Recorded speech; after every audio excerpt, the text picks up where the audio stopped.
Respect for authority. Yan po yung ating tatalakay ngayon sa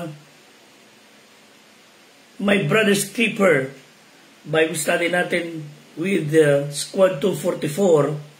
Nagagalak po tayo na muli magkasama sa pagtalakay ng isa sa importanteng bagay na dapat ginagawa natin, lalo na ng mga Kristiyano. Magandang hapon sa inyo lahat. Ito po yung lingkod, Pastor Fred de Guzman, life coach ng Squad 244. And as we are observing our surroundings, rebellious, selfishness, more likely to describe yung ating modern society. Pag angat ng buhay, pagdating ng mga technology, nagiging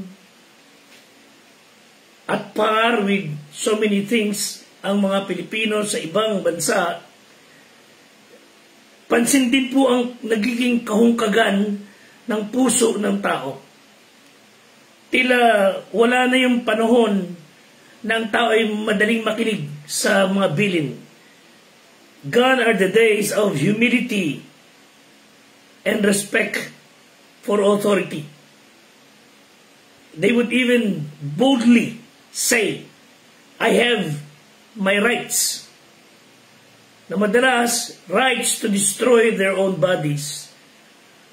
Rights to discredit somebody else. Right to display the stupidity ng kanilang puso.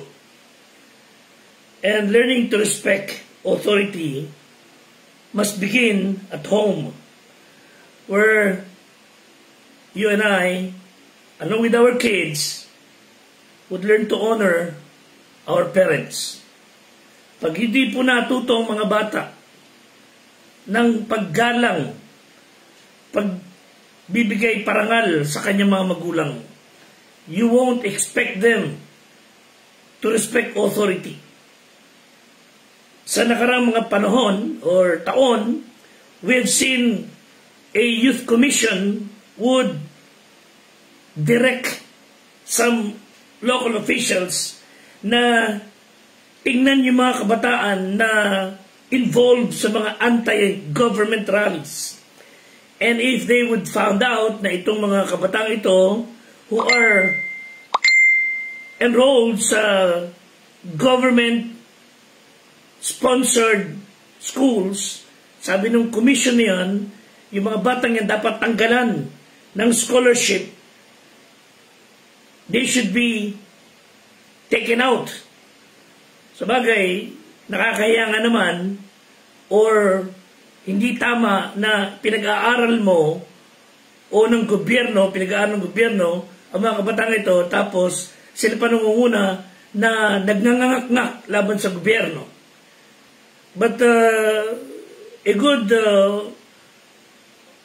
leader ng ating bayan would say, hayaan niyo lang yung mga kabataan na naliligaw ng landas, nagpapauto sa mga grupo anti-government, hindi sila kailangang tanggalan ng scholarship unless we have found a concrete evidence na sila talaga ay naroon to destabilize the government.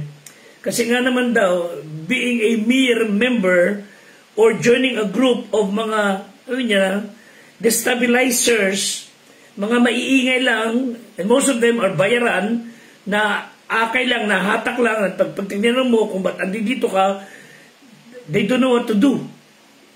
Ang alam nila, binigyan sila ng pangakong bibigyan 200, 300, at magsisigaw ka lang dyan. So sabi nung pinuno, hayaan nyo lang na magnangak kay mga yan, we would not take them out of scholarship, and okay lang naman yan.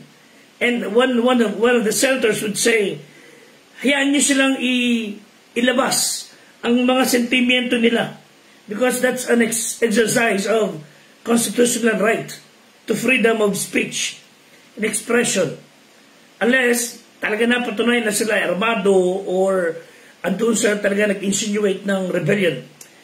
But Well, salamat sa mga ganong mga pagpaparaan at salamat sa kalayaang magpahayag ng ating saloobin.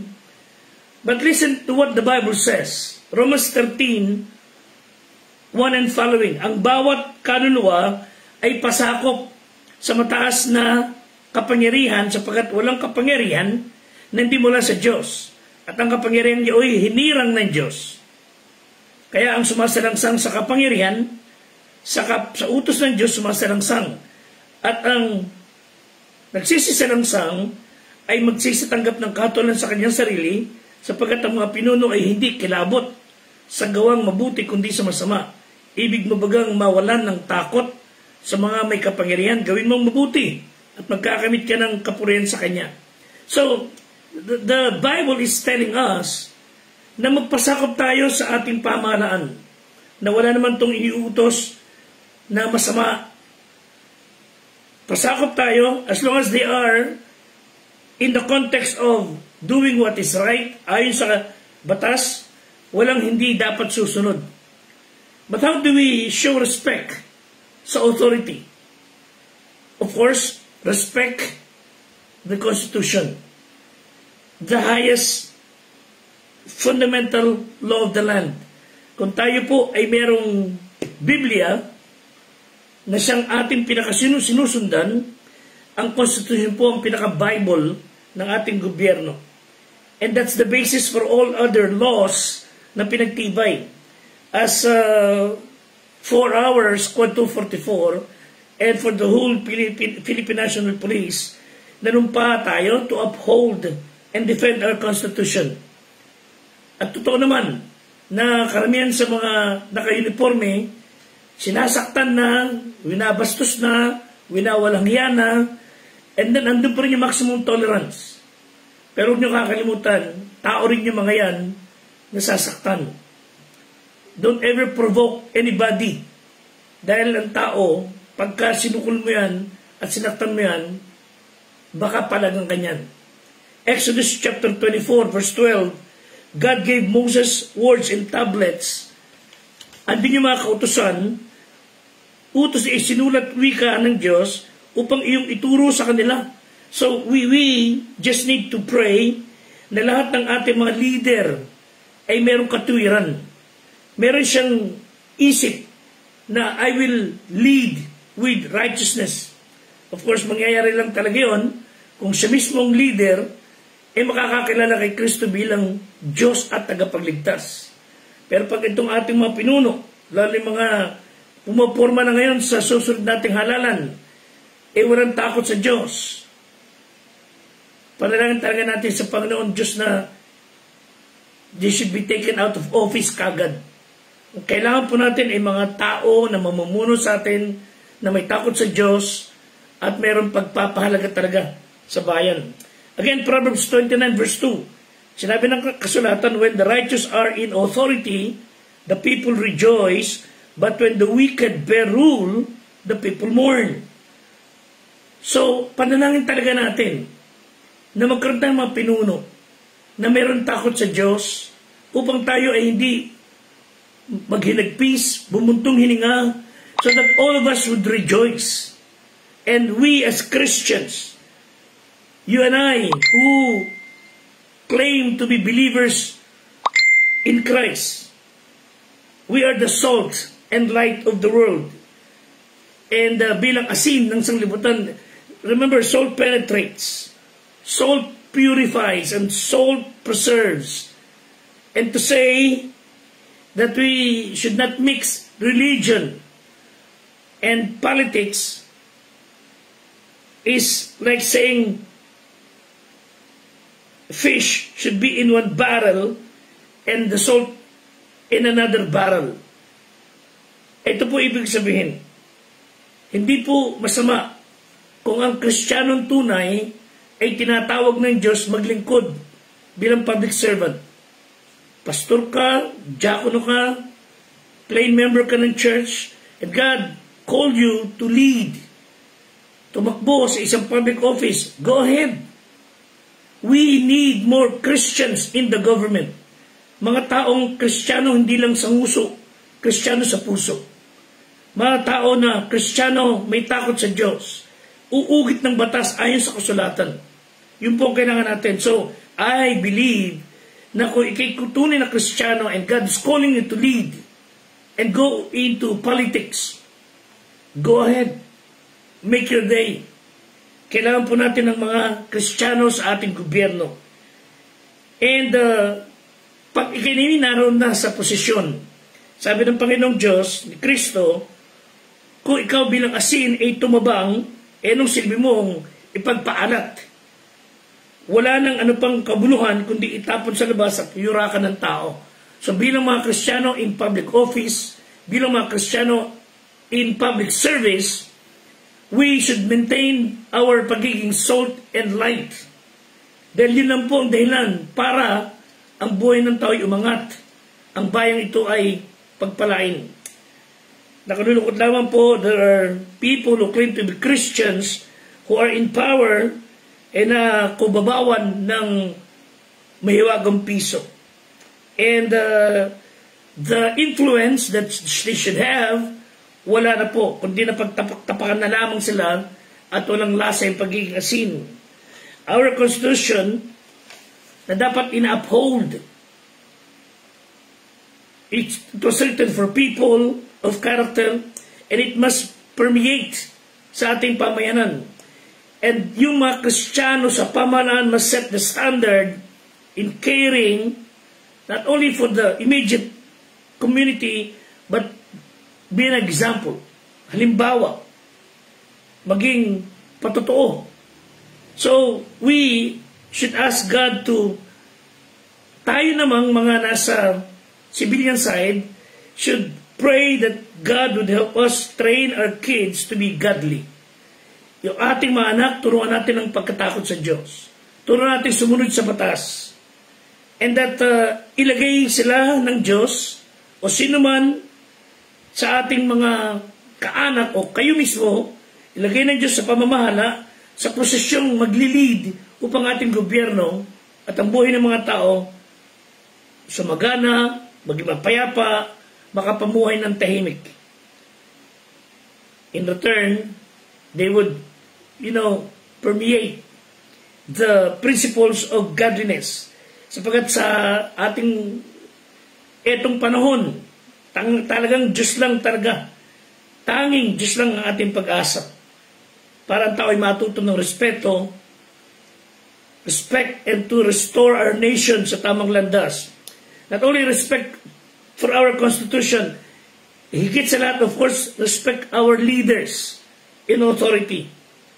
So, ang tagumpay ng law enforcers tulad ng yung Squad 244 at ng Philippine National Police at ng AFP, ang tagumpay ninyo ay nakadepende po sa panunumpa, pagtupad sa sinupang tungkulin, and depends to a great extent on respecting the PNP chain of command, respecting the duly elected local government executives, respecting the representative ng iba-ibang agency ng gobyerno, of course up to the commander-in-chief. At alang-alang sa Diyos, you all should submit to human authority.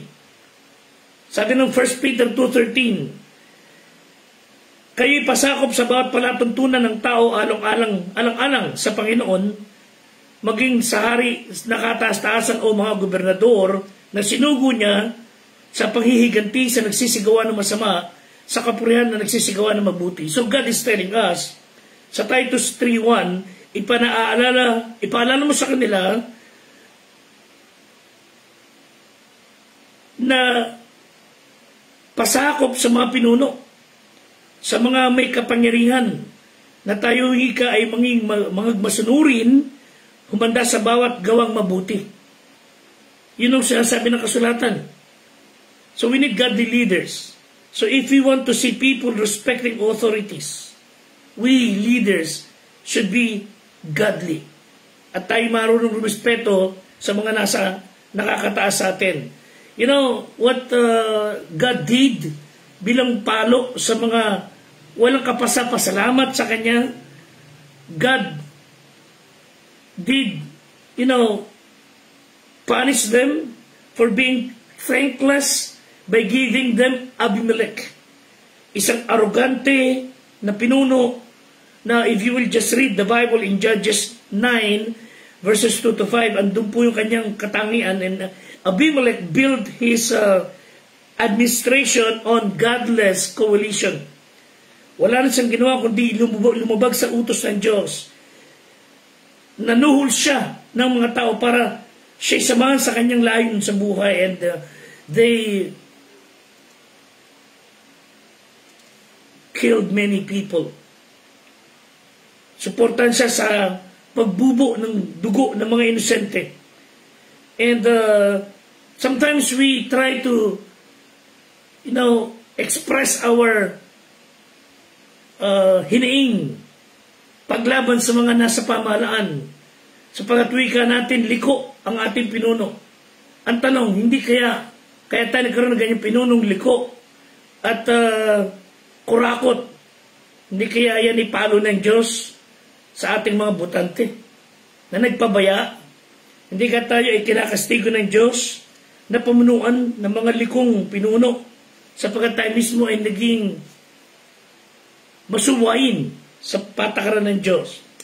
So we must elect godly leaders na meron tapang na tapusin ang corruption, kasamaan, although it's impossible sa ngayon, mahirap, pero kailangan pong simulan. And we need people who are committed na talagang susundin ang patakaran ng Diyos. In Judges chapter 9 verse 7 hanggang pababa, isang propetang pinadala ng Diyos by the name of Jotham, nanindigan siya, and he tell the people about a parable of the tree, na yung mabuting puno at mabuting sanga are busy doing their thing, but the reins of leadership, dahil sa walang mamumuno, busy ang mga taong dapat yung mamumuno, abay sila ngayon ng tahasang naging handa na mamuno sa pamahalaan nila. And that's why wala kasing leader na may takot sa Diyos na handang mamuno. Ang mga liko ang nagpresenta. At sabi ni Edmund Burke, all that is necessary for evil to triumph is for good men to do nothing. So you want this country maayos na muli, put back sa pamahamahala ang mga taong may takot sa Diyos. So every Christian must do what is necessary para ilagay sa posisyon ang ating mga matitinong leader. Pag hindi po nangyari yon, God will just give us the government we deserve. So tayo po, ano obligasyon natin? In giving respect to authority. 1 Timothy 2, verse 1 and following. Unang-una, wika ng Bible, sa lahat ng mga bagay, iniaaral ko na manaing, manalangin, mamagitan, magpasalamat, patungkol sa lahat ng mga tao, ang hari at lahat ng mga nasa mataas na kalagayan, upang tayo mabuhay na tahimik at mapayapa sa buong kabanalan at kahusayan. Ito'y mabuti at nakalulugod sa paningin ng Diyos na ating tagapagligtas. Si Kristo ang ating Diyos at tagapagligtas, naghahangad na tayo mga tao ay ipanalangin, manaing, mamagitan, pasalamatan natin ang Diyos on behalf of our leaders. Sabi ni Abraham Lincoln, I believe it's the duty of all nations and people to own their dependence upon the overruling power of God. So bilang mga Kristiyano, we have a duty. May katungkulan tayo, obligasyon sa ating gobyerno. And we are to be the conscience of the state. We should be speaking the oracles of God. We should be telling the word of God, sharing the only hope. In ancient Rome, ang mga Kristiyanong nabuhay sa atin noong una, they were taken into Colosseum and they were put to death. Habang pinapatay nila, alapa, pinununood ng mga taong karaming nagtatawanan, nanunuya, ng aasar, tuwang-tuwang nakikitang pinapahirapan at pinapatay ang mga Kristiyano. But beneath those Colosseum are mga catacombs kung saan naroon ang mga nagtatagong mga Kristiyano praying na tulungan ng Diyos ang kanilang bayan. Mga kapatid, kailangan ipag-pray natin mabuti ang ating gobyerno. Ipanalangin natin mga namumuno sa atin. And during that time, because of their prayer, a spiritual revolution was ignited and turned the empire upside down. At ang kalayaan ng pangangaral at ang kapayapaan ni umiral kahit papaano hanggang sa karating sa atin ng Ebanghelyo. And still they respect authority. Hindi nila tinuya, hindi nila nilapastangan, hindi nila binastos, hindi sila napakita ng dasim ugali ng mga hindi mananampalataya. So, the tide of public opinion may sway, even storm against us. Let us be determined na maging kagaya ni Kristo. So, the Bible is telling us, one, pray, manalangin, ipanalangin ang ating gobyerno. Again, 1 Timothy 2:1, una sa lahat ng mga bagay iniaaral ko na manaing, manalangin, mamagitan, magpasalamat, patungkol sa lahat ng mga tao, ang mga hari at lahat ng nasa batas na kalagayan. You pray for the government. Bakit pinapayagan ng Diyos na magkaroon tayo ng mga pinunong masama, ganid, corrupt? Bakit hinahayaan ng Diyos na pamunuan tayo ng mga taong liko? Again, hindi nga kaya ito ay the government we deserve. So mag-isip tayo. Nasa ating kapangyarihan bago sila magkamal ng kapangyarihan. And when Paul wrote to Timothy, Nero was in power. During that time, Nero was a man living in total depravity of morality. And yet, Paul said, first of all, unang-una sa lahat, pray for those in authority. Ipanalangin sila. And offer thanksgiving for all men, including kings, including those such wicked rulers. You know why? Sino yung sabi ng Bible? Proverbs 21:1. The king's heart is in the hand of God, as the rivers of water. He turneth it whithersoever he will. So, God's still in control. He is still in charge. Kahit na tayo ay windang na sa korupsyon, sa mga nakatambak na gamit sa stockroom na 4 na taon na nakatambak, ginasusan ng gobyerno, bakit hindi ipinamahagi? Ang mga pagkain dapat nakain mga bata, inaamag. Ang mga librong dapat nababasa, ang mga gamit, gadgets na dapat nagagamit, nakatambak. Kahit na lang ganon at iinis at ika nga isang gobyerno official, nakaiiyak ho na makitang madiskubre ang mga gamit na pinagkasusan, nakatambak lang. Kahit na po, we need to pray for them. Pray that God would deal with them.